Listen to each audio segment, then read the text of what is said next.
Woohoo! Welcome back. Lollyworm and I are very excited to welcome you back to what I hope is the last video for this section. This is a very video heavy section because these problems are just I'm expecting that they're really different than stuff you've done before. And this particular problem is really different from everything that's come before. So I want you to take a moment, make sure that right now you feel pretty solid with the other videos that you've watched, and you've hopefully tried some of the homework so that you feel comfortable with the way we're approaching things. Because having an idea about what is dy and what is dx and what do the cross sections look and what are the cylinders, what are the discs, what are the washers, all of that's all going to come together and possibly help here or possibly not. It's going to depend on the person. However, I do encourage you to have tried some of this on your own, because this one particular section of the section is a little bit different. It's pretty exciting. It gets very formal all of a sudden. We're going to name the base of S, which is our solid, is the region enclosed by the parabola y equals 1 minus x squared. And I'm going to stop you there and say, if someone says we know this is a parabola, you should stop for a moment and agree that you know this is a parabola. So how do we know this is a parabola? Remember, you've got y equals and something to do with x squared, right? And so this is going to be a parabola. And you can think to yourself, okay, the number in front of x squared, that's a -1. So that means it's a frowning parabola. It's one of those parabolas that opens downward. And then there's this interesting point when x is 0, y is 1. If you remember way back to your algebra, you may recall that means that the whole parabola, although it's upside down, is shifted up 1. We're going to see that when we graph it. But remember, all these opportunities to review, definitely take them. Okay, so it's enclosed by the parabola and the x-axis, which sounds pretty straightforward, right? Yup. Cross sections perpendicular to the x-axis. This is where things get exciting. Perpendicular to the x-axis are isosceles triangles with height equal to the base. And if you're anything like me, again, just reading the words, everything just a giant crash and burn. So let's actually draw a picture of what's going on. So the first thing is I've got my axes. Here's my y. Here's my x. Obviously, this is just a sketch. It's not intended to be a beautiful, perfect graph. It's just something to help us visualize what's happening. The parabola y equals 1 minus x squared has the vertex is up here at 1 when x is 0, and it opens up downward like this and like this. These 2 points are actually not hard to find, because if y equals 1 minus x squared, if you do 1 minus 1, that's 0. So this is 1, 0, and this is -1, 0. So if you're taking a test and you're not allowed to use Desmos or your teacher to help you graph things, how do you graph things? Well, you've got all the graphing techniques for parabolas, and ask me if you need some help. I do have videos about graphing parabolas. I can also go over it, one-on-one, so can the tutors. So you can always plot points. Just pull together an x and y and just start plotting points. Pardon me. And then you can use everything in between. There are a bunch of formulas related to parabolas. So, be scrappy. And this is just your reminder that graphing parabolas is something we're expecting that you do know how to do. So if right now you're thinking, oh no, I don't know how to do that, you want to find someone who can help refresh your memory. Okay, so the base now is between this parabola and the x-axis. So that's this right here. That's this region. So that's the base of it. but that's only the base. And so right now, if you've been watching with all the other sections we've been doing, you know, are we going to take it and rotate it about the x-axis, maybe about the y-axis? Maybe we're going to pick a line out here and have it rotate around and make something with holes in it. And the answer is none of the above.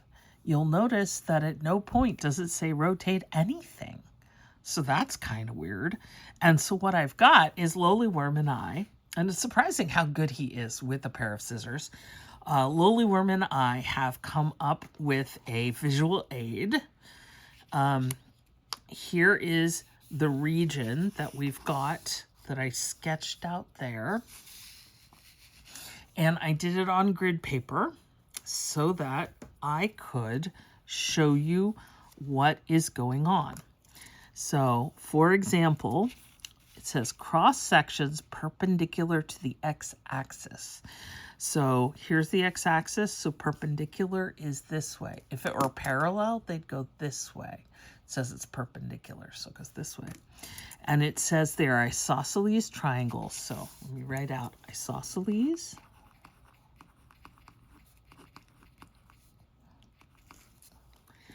Means there are two matching sides. So generally it means like this. And those two sides are equal. Oop, you didn't get the whole matching word. Sorry about that. And so I've cut out and I've measured and cut out a bunch of triangles. Well, a bunch in this case being 3. I wasn't sure how many would actually fit on. And Lowly Worm and I worked on this. And basically the rule was that it said the triangle, whatever the height there, that cross section right there of that would be equal to the height here. So since this is 1 here, and here's the little cross section that this triangle fits into, this triangle is 1 high. So we do that. And then I've got another one that fits in kind of snugly right there. And so it is going to pop up like that. Now notice, oops, can I get this to sit up straight? Notice that something interesting happens. With each cross section that I'm picking, right like that, I've got a triangle, but as these cross sections get smaller, let's find where's the last little guy. I got this little tiny isosceles triangle. It's so cute. It goes right here. Here's this cross section. So as the cross sections get smaller, the triangles get shorter. So this is a shape that's really hard to imagine for a lot of folks. The other thing that's really hard is to pull off a piece of tape that's small enough. I did not think about this. Okay, let's see if we can do this and still have it come up. It might be a deal with the devil, but there we go. More or less. So you've got this situation where the triangles get shorter as you come along, and the center where the point is kind of moves along. So you've got something that is a really interesting shape. Okay, and I only have 3 of these isosceles triangles. There are isosceles triangles at every x value, right? So, and they just along this side and then along this side. So that's what they're trying to describe. I do not have the artistic abilities, unfortunately, to draw a picture of this solid. But basically it almost looks like a half a circle, except remember it's a parabola. The base is this kind of, round on one side, flat on the other side piece. And then the rest of the solid is delineated by these sharp sides and this point. So it kind of makes me think of like a dragon's tail is the best way I can think of to describe it. This is why I cut out pieces, because trying to actually describe this while drawing it didn't seem like that was going to happen. So this is what the problem refers to. So what the heck is going on? Well, so first thing we're going to draw the base. This is the 2D graph. Next, we're going to draw the cross sections and their widths. And remember, in the last video I said, or 2 videos ago, somewhere around there, I said the best way, personally, for me to figure out whether I am integrating in terms of X or in terms of Y is to figure out what the widths are. Okay, so the cross sections are going to be, there's a piece, there's a piece, there's a piece. Hopefully this is reminding you of old school integration, right? We've got all the little rectangles that we're going to add up. But in this case, we've got the rectangles, and let's see, a given cross section. So let's pick one of them. We got to figure out what the height is and what the width is. Now, since the triangles fit into them, I'm going to assume, and because, right, this is pretty tall, I'm going to assume that this is our delta. And so the first question is it delta X or is it delta Y? And in this case, the skinny side runs along the horizontal rather than the vertical. So this is delta X. So this means that our calculations will be in terms of X. Now, what would delta Y look like? Well, delta Y would look if we had the triangles going parallel to the x-axis. But since they're like this, the width runs along the x-axis. So that's delta X. So then the question is, what is this height? And in this case, the height is Y. Now, delta X and Y, they're not going to be happy together. So we've got to translate Y. So I go back up to the problem and I say, okay, in the problem, does it give me a translation? And yes, it does. Y is 1 minus x squared. So let's go ahead and translate Y into X, because we want to make sure this whole problem is happening in X now. As soon as the delta is set, your variable is set. Okay, so I've got the 1 minus x squared for the height, and notice that this is up here when x is 0. 1 minus 0 is 1, right? So this is 1, and then they get smaller. As x gets bigger, they get smaller until this point when x is 1, 1 minus 1 is 0. So that's when we hit the bottom. Okay, so far so good. Kind of woohoo. Maybe a halfway woohoo. Just a who. Okay, now we want to go ahead and find the area of these cross sections.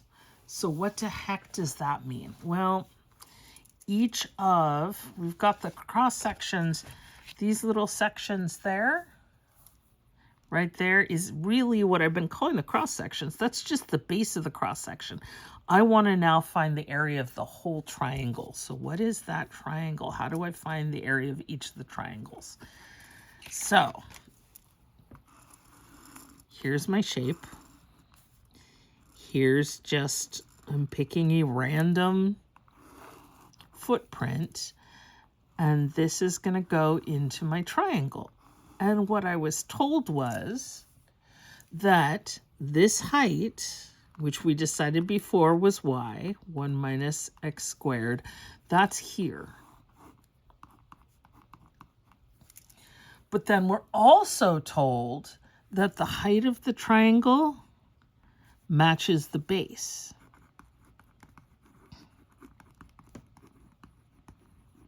So this is also 1 minus x squared, which is really convenient. Although there's going to be a moment where everyone's going to be like, oh, I don't want to do that, but that's okay. Once we get to calculations, anything in calculations is going to be a little bit smoother than having to, imagine all of this. So hopefully we'll get through the hard part and then the rest of it will be like butter. So if the height equals the base, now we have to remember what's the area of a triangle, and that's 1/2 the base times the height. Again, remember, this is not actually true. I'm being silly.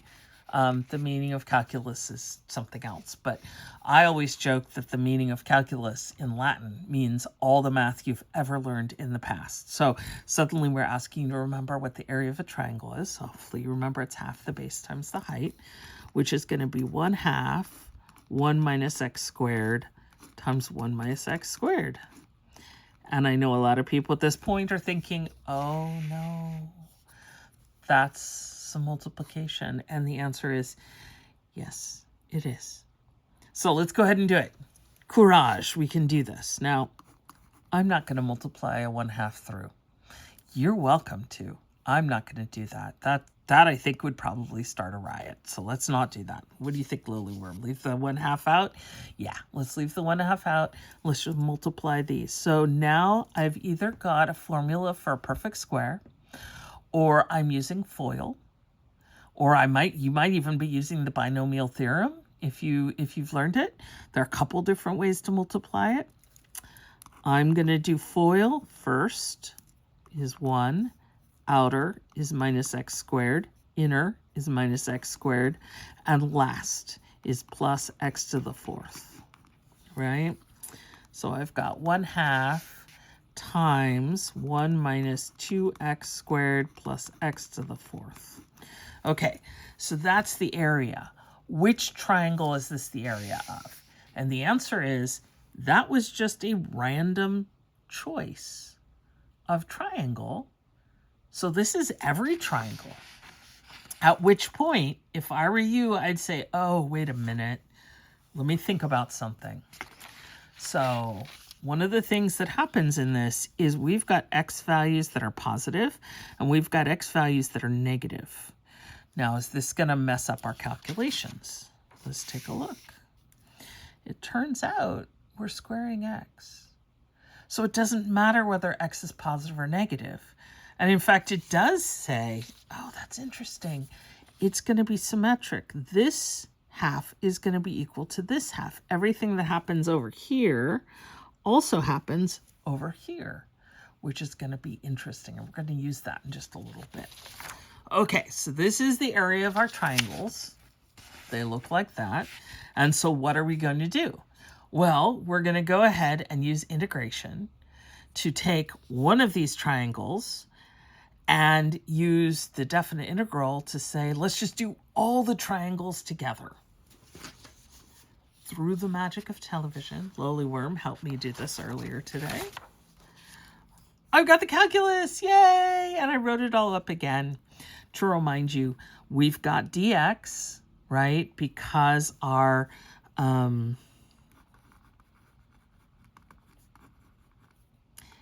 if our cross sections look like that, we've got delta x. If our cross sections look like this, we've got delta y, right? So these are delta x, which becomes dx, and delta y, of course, becomes dy. So I've got dx times the area in terms of x, and then I've got half the base times the height times dx, and then I have this, and we've actually gone one more step. So it goes from -1 to 1 of 1/2, and then we multiplied out.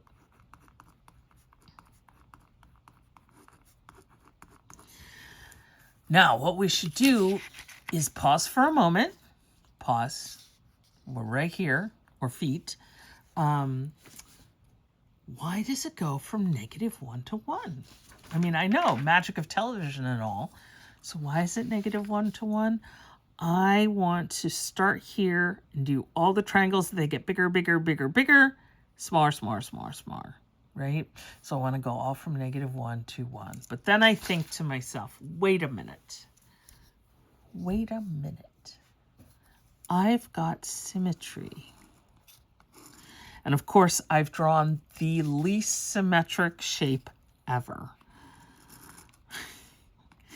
But let's just pretend through the magic of television that this is symmetric.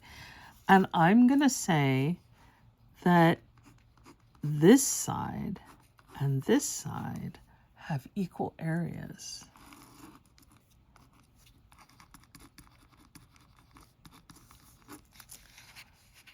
So rather than doing the whole thing, what if we just do half of it and then multiply by 2? Because I want to be lazy.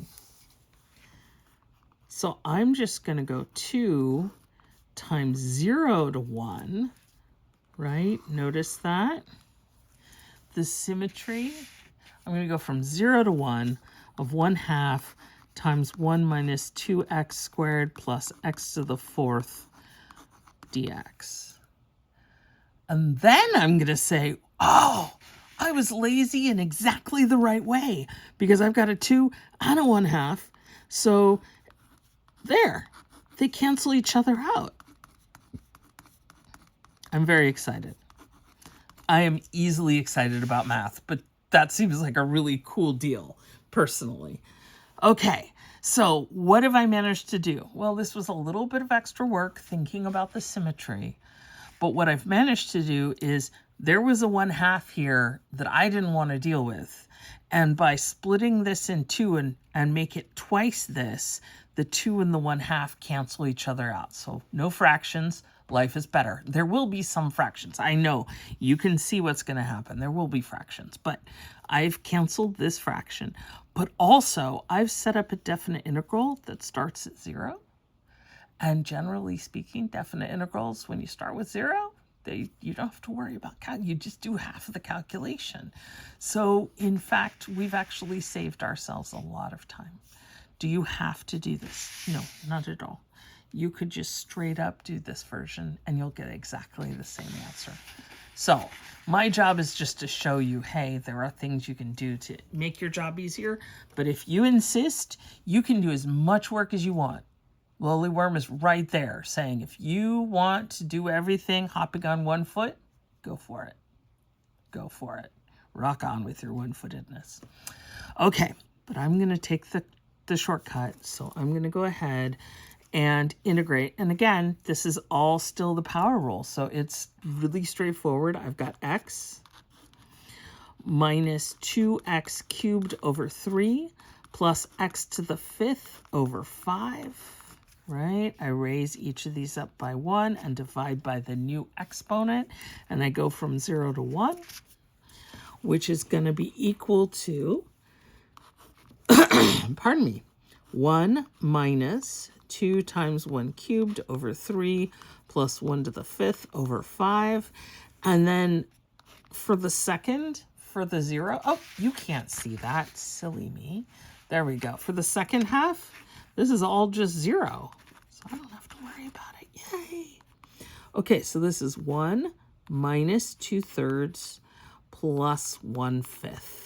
And I know you're all saying, oh, yay, fractions. We love fractions.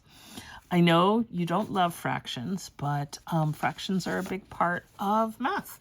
So let's go ahead. Face them head on. We can do this. We're almost done with the problem. I mean, really, this is just the calculation stage. So I need a least common denominator, 15. So 1, how many 15s in 1? Well, 1 is 1 over 1. So if I multiply by 15 top and bottom, I get 15 over 15. 2/3. I believe you cannot see that anymore. I'm just doing math where you can't see it. I'm so sorry.